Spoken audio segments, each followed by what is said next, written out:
ಭೂಮಿಯು ಅಚಾನಕ್ಕಾಗಿ ತಿರುಗಾಟವನ್ನು ನಿಲ್ಲಿಸಿದರೆ ಪರಿಣಾಮಗಳು ಪ್ರಳಯದಷ್ಟೇ ಭಯಾನಕವಾಗಿರುತ್ತವೆ. ಮರಗಳು, ಕಟ್ಟಡಗಳು, ಮಹಾಸಾಗರಗಳು, ಜನರು, ಎಲ್ಲಾ ಅಂಶಗಳು ಗಾಳಿಯ ವೇಗಕ್ಕಿಂತ ಹೆಚ್ಚು, ಗಂಟೆಗೆ 1000 ಮೈಲಿಗಿಂತ ಹೆಚ್ಚಿನ ವೇಗದಲ್ಲಿ ಪೂರ್ವದ ಕಡೆಗೆ ಎಸೆದು ಹಾಕಲಾಗುತ್ತವೆ. ಇದು ಜಾಗತಿಕ ಹೈಪರ್ಸೋನಿಕ್ ಗಾಳಿಚುರುಕಿನಂತೆ ನಾಶಮಾಡುತ್ತದೆ.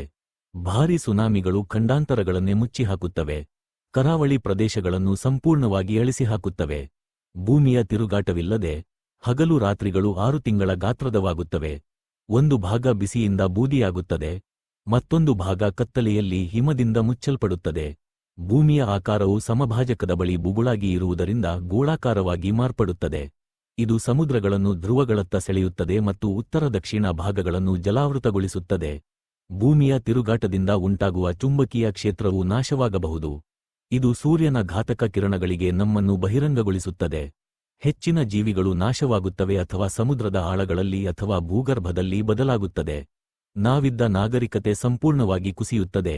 ವಿದ್ಯುತ್ ಇಲ್ಲ, ಜಿಪಿಎಸ್ ಇಲ್ಲ, ಸಂವಹನ ಸಾಯುತ್ತೆ. ಜೀವಿತ್ಮಾನಕ್ಕಾಗಿ ಜೀವಿತಾವಶ್ಯಕತೆಗಳು ಪ್ರಾಕೃತಿಕ ಅಥವಾ ಭೂಗರ್ಭದ ಆಶ್ರಯಗಳಲ್ಲಿ ನಡೆಯುತ್ತದೆ.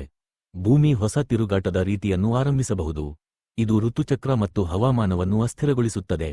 ಈ ಸಂಪೂರ್ಣ ಅನಿಷ್ಟದಲ್ಲಿ ಕೆಲವರು ಇದನ್ನು ಭೂಮಿಯಿಂದ ಹೊರಗಿನ ಶಕ್ತಿಗಳ ಕ್ರಿಯೆಯೆಂದು ಭಾವಿಸಿ ಭಯ ಅಥವಾ ಭಕ್ತಿ ಹೊಂದಬಹುದು.